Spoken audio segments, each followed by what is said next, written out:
leitura do texto e teremos como exposição da palavra de Deus ao meu coração e ao seu coração nesta noite. Está na carta de Paulo, a segunda carta aos Coríntios, segunda epístola de Paulo aos Coríntios, capítulo 5.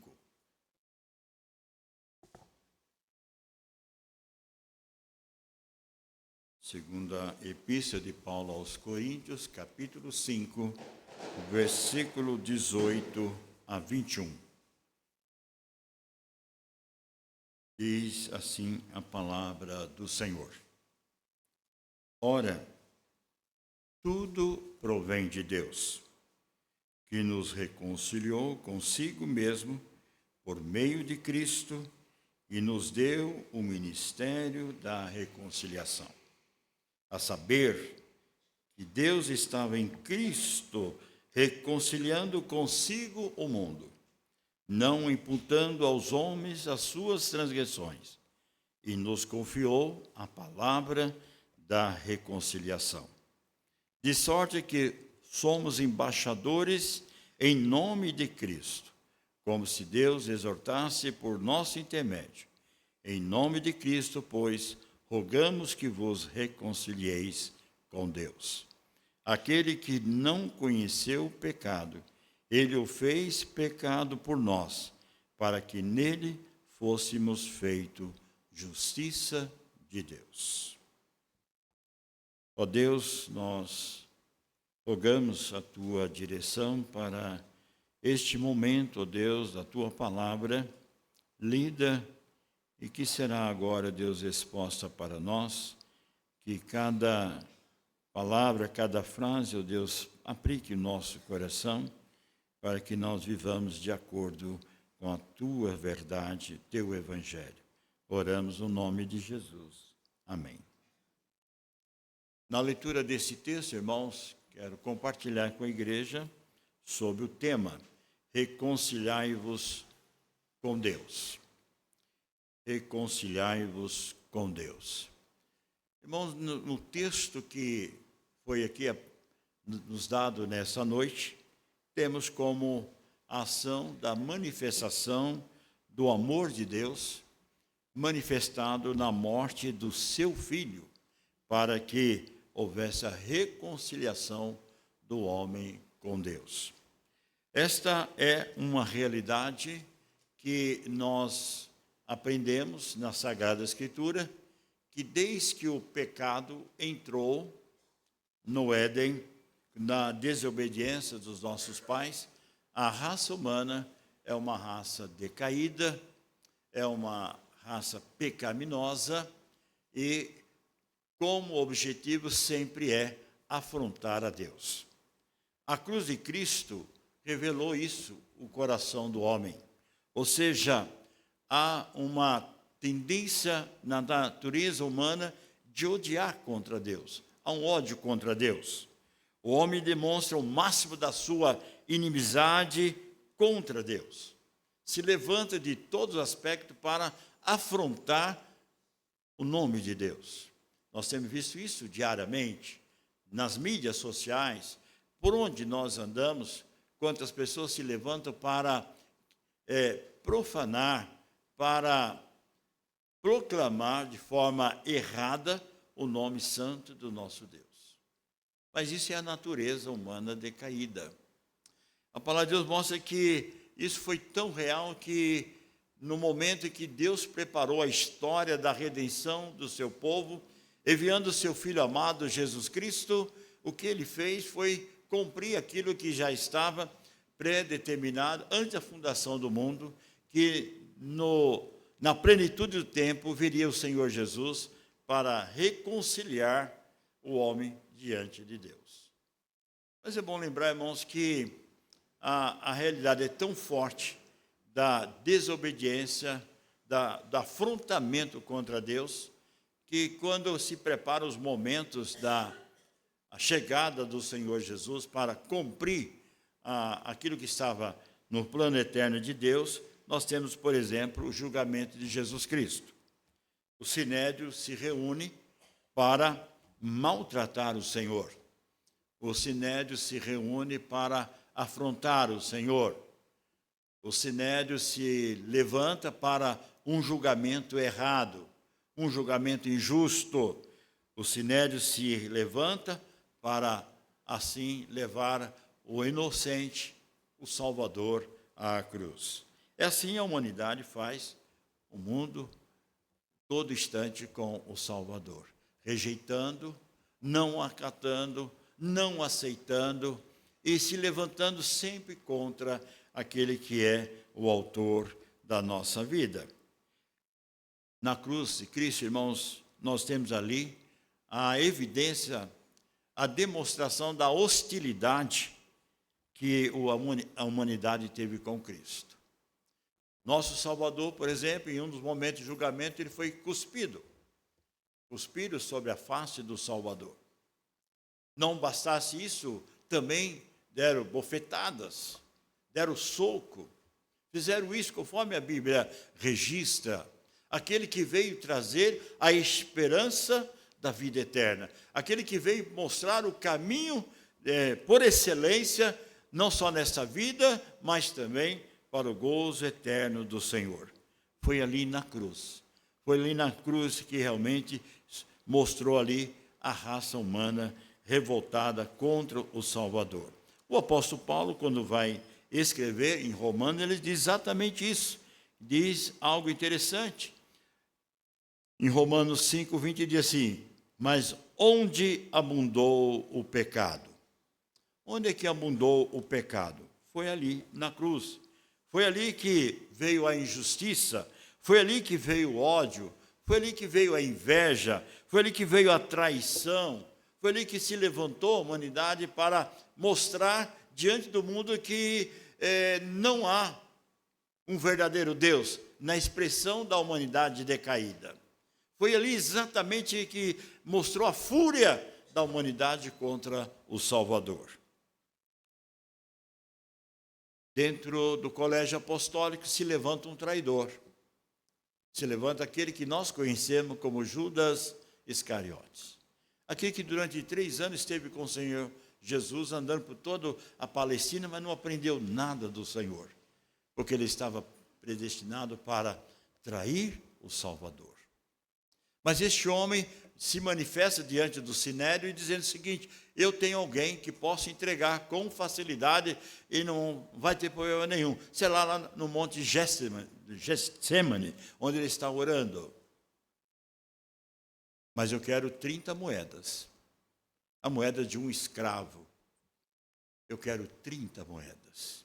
E não bastasse isso, este homem se manifesta para dizer: olha, diante dos apóstolos, eles não vão saber quem é, eu vou dar um ponto de referência. Vou beijá-lo. O beijo da traição. Assim a humanidade tem feito hoje também.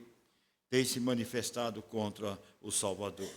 Para o soldado, para a escolta militar, com os doutores, soldados e tantos homens, apareceram lá com a multidão para pegar alguém que estava em paz. E o próprio Senhor Jesus diz assim: saíste com espada, com cacetetes, para prender um salteador? Aliás, sou um salteador? Mas foi assim que a humanidade fez, manifestando a sua fúria e a sua revolta, não só com Deus, mas com o próprio Salvador. Agora é chegada, irmãos, a minha hora, diz o Senhor Jesus. É chegada a minha hora. A minha hora de cumprir aquilo que Deus preparou de antemão para reconciliar o homem diante de Deus. O escritor Lucas, quando ele escreve na sua palavra, ele vai dizer algo muito interessante sobre a ação desses inimigos da cruz de Cristo, os salteadores. Diz a palavra de Deus na seguinte mensagem. Diz assim, Lucas 22:52. Então dirigiram-se a Jesus, aos principais sacerdotes, veja bem, principais sacerdotes, capitães do templo, anciões, que vieram prendê-lo, e disse Jesus: saíste com espadas e porretes como para deter um salteador? Diariamente, diz Jesus, estando eu convosco no templo, não puseste as mãos sobre mim. Agora, esta, porém, é a vossa hora e é o poder das trevas. Onde abundou o pecado, abundou então a fúria, a revolta daqueles homens. Mas a palavra de Deus diz que onde abundou o pecado, superabundou a graça de Deus. Também foi ali, irmãos, na cruz, que Deus mostrou, através do seu poder, na obra redentora de Cristo, de que Deus manifestou o seu amor pela morte do seu Filho para com o homem, para com a humanidade. O Senhor Jesus não retribuiu ódio com ódio. Podemos lembrar, irmãos, que no momento em que Jesus estava sendo preso, um dos discípulos tirou a espada e cortou a orelha de um servo do sacerdote. Jesus podia deixar assim, deixa esse sangue vazar até ele morrer. Não, Jesus foi lá e curou. Curou. Seu último ato aqui foi curar a orelha de um soldado. Ele pagou o mal com o bem. Ele pagou o mal com o bem. Foi na cruz, irmãos, que Jesus Cristo mostra o seu grande amor pela sua humanidade. E é isso que a palavra de Deus nos ensina, dizendo que este amor que Deus mostrou lá na cruz, para revelar à sua igreja, ao seu povo, essa mensagem da reconciliação. Diz o apóstolo Paulo em Romanos 5:8, ele diz assim: mas Deus prova o seu próprio amor para conosco, pelo fato de ter Cristo morrido por nós, sendo nós ainda pecadores. Mesmo nós ainda inimigos da cruz de Cristo, mesmo ainda a humanidade se rebelando contra, Deus morreu por aqueles que ele escolheu antes da fundação do mundo para ser resgatado dessas densas trevas do pecado. Ainda Romanos 5:10 diz o texto: porque se nós, quando inimigos, fomos reconciliados com Deus, mediante a morte do seu Filho, muito mais, estando já reconciliados, seremos salvos pela sua vida.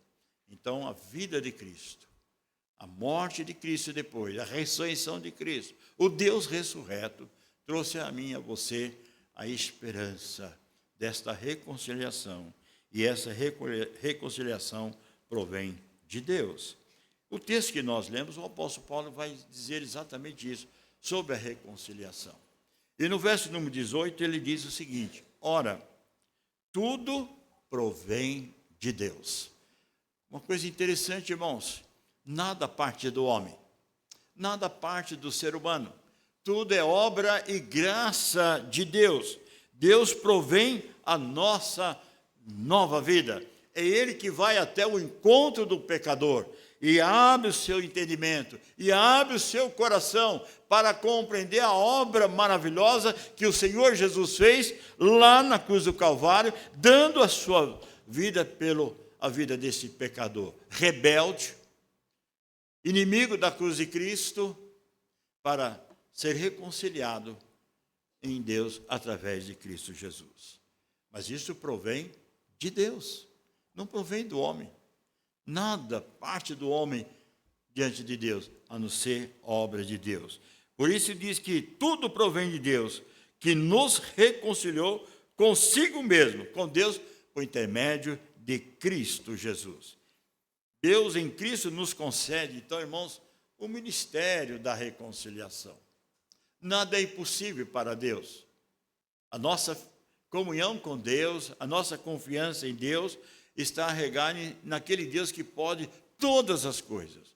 Nele nós podemos confiar, nele nós podemos caminhar. Sabe por quê? Porque Deus nos ensina o que Ele fez, Ele espera que a igreja faça também. Deus reconciliou nós em Cristo diante de Deus. E Ele espera que nós façamos essa reconciliação sempre com Deus e com o nosso próximo. Não pode haver, irmãos, não pode haver inimigo daqueles que foram salvos em Cristo Jesus. Antes mesmo do versículo 18, o apóstolo pode dizer assim: quem está em Cristo, verso 17, é nova criatura. As coisas velhas se passaram, eis que tudo se fez novo. Nós somos, então, irmãos, promotores desta paz. Nós somos chamados para a reconciliação com Deus, mas também reconciliarmos uns com os outros, e isso acontece através da ceia do Senhor.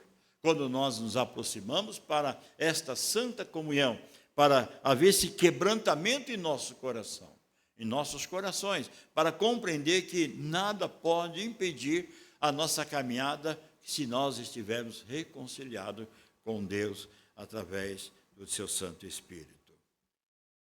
Justificados mediante a fé, temos paz por intermédio de Cristo Jesus. Essa paz provém de um coração quebrantado e transformado. Foi esse evangelho que o Senhor ensinou na sua palavra. Ou seja, ele é a nossa paz. Cristo evangelizou a paz, ou nos trouxe esta paz. Portanto, na comunhão, nós precisamos entender que tudo provém de Deus. Nós somos convocados para essa reconciliação uns com os outros. Reconciliai-vos uns aos outros. Paulo está dizendo isso aqui para a igreja de Corinto, uma igreja difícil, uma igreja complicada, mas Paulo diz assim, tudo é possível, essa reconciliação. Sabe por quê? Porque provém de Deus. O verso 19 diz assim a palavra de Deus, a saber que Deus estava em Cristo reconciliando o mundo, não imputando aos homens as suas transgressões, e nos confiou a palavra da reconciliação. O Senhor Jesus conta uma história em uma das suas parábolas do credor, né, daquele que tinha uma dívida para receber de um homem e que devia 10.000 talentos. E calculando esses 10.000 talentos, para este homem pagar para o dono, levaria 150 anos para pagar essa dívida dentro do valor daquela época. Imagine agora. Então, uma dívida impagável. Ia morrer sem pagar a dívida.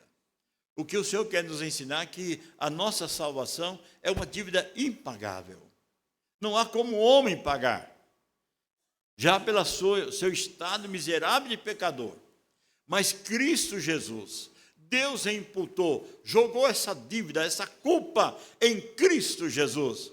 Os meus pecados, as minhas mazelas, as minhas diferenças, a minha infidelidade, a minha desobediência à palavra de Deus, tudo isto Deus juntou e colocou em Cristo Jesus, para que eu e você recebesse o perdão, a garantia desse perdão que vem de Deus.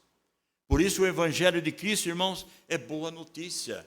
O Evangelho de Cristo é boas novas. O Evangelho de Cristo traz a nós, entendemos que em Cristo Jesus fomos reconciliados em Deus. Não há mais a parede da separação, não há mais aquilo que distancia o homem de Deus, porque Cristo veio e rompeu esta parede, dando a nós acesso diante do Pai, diante de Deus.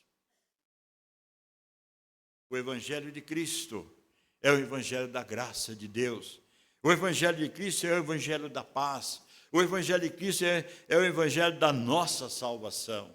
Então, quando nós servimos a Deus, nós cultuamos, cantamos, glorificamos a Deus, porque Ele nos reconciliou. Ele nos alcançou com seu amor eterno, nos livrando da condenação, tirando todas as transgressões, todas as nossas mazelas, iniquidade, para nos dar vida com o Senhor. Mais do que isso, Ele confiou na sua igreja, confiou no seu povo o ministério da reconciliação. Os nossos pecados foram então imputados em Cristo. A sua morte nos garantiu o perdão dos nossos pecados. Mas a palavra de Deus também nos diz, no verso 20 e 21, uma grande mensagem, um grande desafio para todos nós. Nós somos embaixadores de Cristo neste mundo. Nós somos chamados para sermos embaixadores deste ministério da reconciliação. Irmãos, a igreja de Cristo não é uma igreja perfeita. Perfeita é só Cristo. Enquanto nós estivermos aqui, temos as nossas fraquezas. Mas nós aprendemos na palavra de Deus que nós podemos reconciliar com Deus e reconciliar entre os irmãos. Não há como participar na mesa do Senhor quando nós odiamos uns aos outros. Não tem sentido. Então a obra de Deus foi eficaz na sua vida. Porque a vida em Cristo tira tudo isso. A nossa comunhão é o povo de Deus reunido, como nós cantamos, um só corpo, para servirmos a Deus em louvor e adoração e também dar esse testemunho do ministério da obra do Senhor. O apóstolo Paulo, quando escreve aos Filipenses, capítulo 3, verso 20, diz que nós somos cidadãos da pátria celestial. Então, nós estamos aqui como forasteiro, nós somos estrangeiros, nós nos pertencemos a essa terra, nós perdemos a pátria celestial. E Deus, então, nos convoca como embaixadores para nós proclamarmos esse evangelho da reconciliação. De sorte que somos embaixadores em nome de Cristo. E em nome de Cristo, Deus nos exortasse por intermédio para que nele nós reconciliemos com Deus e também com os irmãos. Irmãos, neste mundo que se rebela contra Deus, nesse mundo que se manifesta a rejeição contra as verdades eternas de Deus, ainda há os eleitos de Deus. Ainda há aqueles que serão alcançados pelo ministério da igreja, na pregação das boas novas do Evangelho. Ainda há aqueles que precisam ser alcançados e precisam ser alcançados através desta família da fé. E para alcançarmos aqueles que precisam conhecer a Cristo Jesus como Senhor e Salvador, a igreja de Cristo não pode ter barreiras, não pode ter desavença, não pode ter inimizade. Nós somos um só corpo, uma só família. Deus nos reconciliou, Deus fez essa obra eficaz na nossa vida, para que nós fossemos um só corpo em Cristo Jesus, para transmitir como embaixador ou como embaixadores o ministério da reconciliação. Que privilégio, irmão, inestimável, que Deus concedeu a mim e a você de sermos embaixadores. Deus colocou os seus filhos, como diz o verso 21, Deus colocou o seu filho sem pecado, para que fosse contado como pecador. Ele foi contado como pecador. O apóstolo Pedro, na sua primeira carta, no capítulo 2, ele vai escrever exatamente o verso 24, 25, que ele foi levado ao madeiro. Ele foi ali conduzido para pagar os meus pecados e os seus pecados. Deus fez justiça em Cristo Jesus, para que em Cristo nós tivéssemos a justiça do Senhor. Para quê? Para nós exercitarmos o ministério da reconciliação. A igreja tem esse desafio de proclamar as boas novas do Evangelho. Nós não podemos, irmãos, omitir esta missão de reconciliar, ou sermos reconciliadores entre os irmãos e pregar o ministério dessa reconciliação para aqueles que venham conhecer a Cristo Jesus como Senhor e Salvador. Reconciliai-vos com Deus, reconciliai-vos com o próximo, porque diz a palavra de Deus no capítulo 6 de segunda carta, no capítulo 2 diz assim, e porque ele disse, eu te ouvi no tempo da oportunidade, e te socorri no dia da salvação. Eis agora o tempo sobremodo oportuno, eis agora o dia da salvação. Talvez você vai falar de Cristo para alguém, vai zombar, não vai aceitar, mas você continue falando. Pode ser que para alguns possa fazer isso e amanhã não ter mais a vida. Mas você não deixou de falar do ministério da reconciliação, o ministério do perdão, o ministério do amor, o ministério da paz, o ministério das boas novas do Evangelho, o ministério daquele que aproxima, como diz Paulo em Efésios 2,14, ele não separa, ele ajunta de perto e de longe para estarmos junto com o Senhor Jesus. Então, amada igreja, nós temos esse desafio quando nós estamos participando da mesa do Senhor. Eu preciso estar bem com Deus. Eu preciso reconciliar com Deus. O que me impede para eu estar bem com Deus? Deus provém tudo isso para nós, mas Ele espera de nós quebrantamento, espera de nós transformação, espera de nós mudança da situação da inimizade para um relacionamento de amor, de misericórdia e de perdão. Deus espera na mesa do Senhor que haja também em nós a disposição que, uma vez estamos em paz com Deus, podemos então apregoar o Evangelho, a mensagem da reconciliação. Irmãos em Cristo, nós temos uma semana pela nossa frente. Pela graça soberana de Deus, novos desafios, novas oportunidades. Vamos ter amanhã no trabalho, na faculdade, no colégio, no emprego, onde nós estivermos, irmãos, é uma oportunidade que certamente o Senhor vai usar a sua vida para ser um canal de bênção para aquelas pessoas que precisam ouvir o ministério da reconciliação. Deus reconciliou o homem em Cristo Jesus.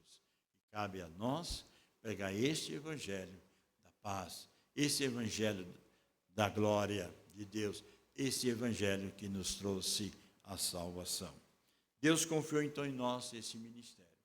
Quero convidar a igreja para que exercite esse ministério entre nós, diante de Deus, e nós diante do mundo. Mundo caído, mundo perturbado, mas um mundo que Deus nos colocou para sermos embaixadores do ministério da reconciliação. Que Deus assim nos abençoe. Amém. Vamos louvar a Deus, entendendo essa mensagem.